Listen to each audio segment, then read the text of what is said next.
শ্রী চৈতন্যদেবের দর্শন, সাহিত্য ও বৈষ্ণব সংস্কৃতি নিয়ে গবেষণায় এবার ঐতিহাসিক পদক্ষেপ কলকাতা বিশ্ববিদ্যালয়ের সংস্কৃত বিভাগ এবং ভক্তি বেদান্ত রিসার্চ সেন্টারের যৌথ উদ্যোগে চালু ভক্তি Vedanta international centre of excellence for Chaitanya বৈষ্ণব স্টাডিজ বুধবার সন্ধ্যায় মতিলাল নেহেরু রোডে আনুষ্ঠানিকভাবে উদ্বোধন করা হলো বিশেষ গবেষণা কেন্দ্র।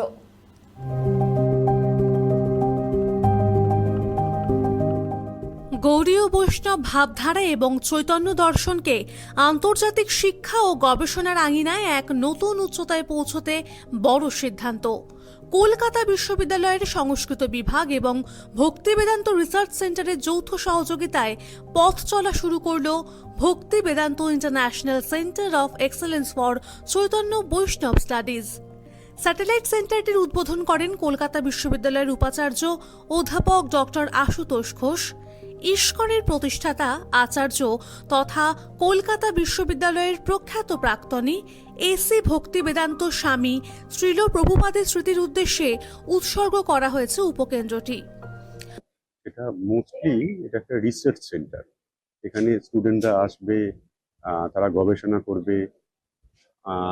সাধারণভাবে আমাদের গবেষণা যারা করে, যারা শ্রী চৈতন্য নিয়ে গবেষণা করতে চায় আমাদের সংস্কৃত ডিপার্টমেন্টের অথবা বাংলা ডিপার্টমেন্টের অথবা ইতিহাসেরও কোনো কোনো ছাত্রছাত্রী যারা গবেষণা করতে চায় শ্রী চৈতন্য নিয়ে, এই যে আমরা সেন্টারটা এখানে যেটা তৈরি হলো, এই সেন্টারটা কিন্তু একটা ইন্টারন্যাশনাল সেন্টার।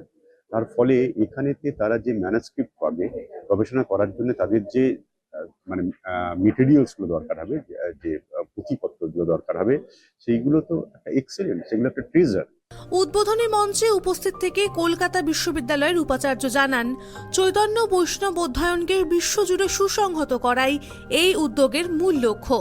শুধু পঠন পাঠনই নয়, প্রাচীন অমূল্য বৈষ্ণব পুঁথি ও নথির সংরক্ষণ, আন্তর্জাতিক মানের প্রকাশনা এবং দেশ বিদেশের নানা শিক্ষা প্রতিষ্ঠানের সঙ্গে যৌথ গবেষণা চালাবে এই কেন্দ্র।